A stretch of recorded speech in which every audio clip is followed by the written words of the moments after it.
going, guys? Welcome back to October Reads, and today I figured why not go ahead and visit the first appearance of Blade in Tomb of Dracula number 10. You got Marv Wolfman writing, which, hey, that's always great, right? And Gene Colan, classic artist on this one. So I knew I was going to enjoy this one once I saw those two names associated with it. So I figured, you know, a lot of people like to collect this book. It's the first appearance of Blade. But I've never really heard anyone talk about Tomb of Dracula as a read. So that all being said, like all the extra characters who aren't Dracula, I really don't know anything about these characters, so forgive me if you're Tomb of Dracula fans and I graze over these, you know, extra characters that are in Tomb of Dracula. I'm just not that familiar with them. So anyway, the story starts off. There's a couple, they're being attacked by some vampire teenagers. And then, of course, that's when Blade jumps right in action with his, like, lime green get-up and weird-looking 70s outfit. He kills them off with wooden knives. And then there's this, like, older guy there. I think he's supposed to be, like, the Dr. Loomis-type character in this book. As, you know, like, in Halloween, you had Michael Myers, and then he had his Dr. Loomis. I guess here, Dracula has his Dr. Loomis in this character.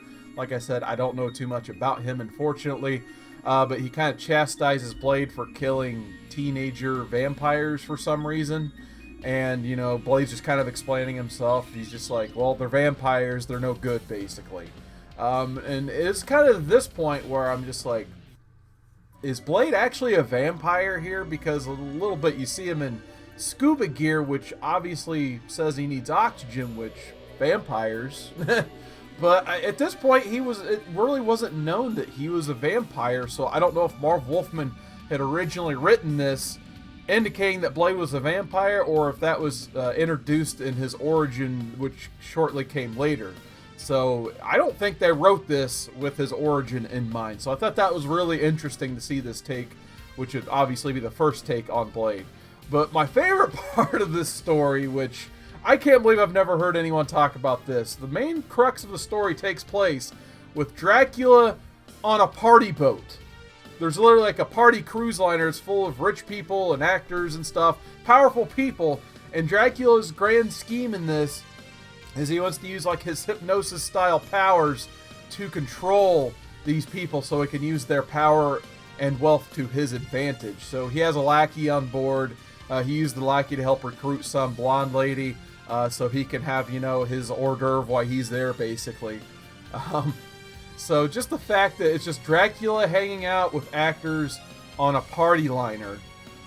It's awesome in itself. I don't know what he's going to do when dawn comes. I guess he's going to hide under deck, I guess. But, so he decides to take control of this cruise liner. He has fear instilled in all of the passengers, so they're kind of crippled by their own fears of Dracula. Meanwhile, outside, Blade steals a sailboat and some scuba gear to go fight Dracula, and it's an absolutely hilarious shot of just Blade in scuba gear swimming with this, like, pirate-looking sailboat. Somehow he caught up to this big old cruise liner with this tiny boat. I thought that was hilarious. So anyway, he gets on board, and meanwhile, Dracula back with the passengers. One of the passengers actually wrestles out a cross to kind of break Dracula's spell, so the passengers start attacking Dracula before Blade even gets there, but of course Dracula uses his magic-style powers to vaporize and get away from these crazy people.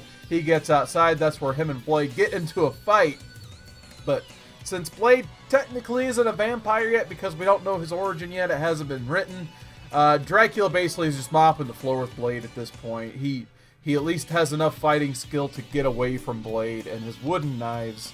And he flies away, but not without revealing that he planted a bomb on that boat. He even left his lackey there. The lackey was trying to do anything Dracula said, and he just leaves him there and blows him up. So, a wacky 70s adventure with Dracula and Blade. I absolutely had a blast with this book. I encourage more people actually crack it open and read it if they have it. It was a ton of fun, just 70s cheesy horror.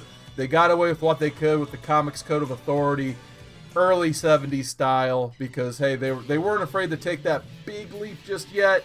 But I really enjoyed this. I'm just going to go ahead and slap a 5 out of 5 on this. I highly recommend it. I read it on the Marvel Unlimited app. Unfortunately, I don't own a copy for myself because the price is just way too expensive on this book.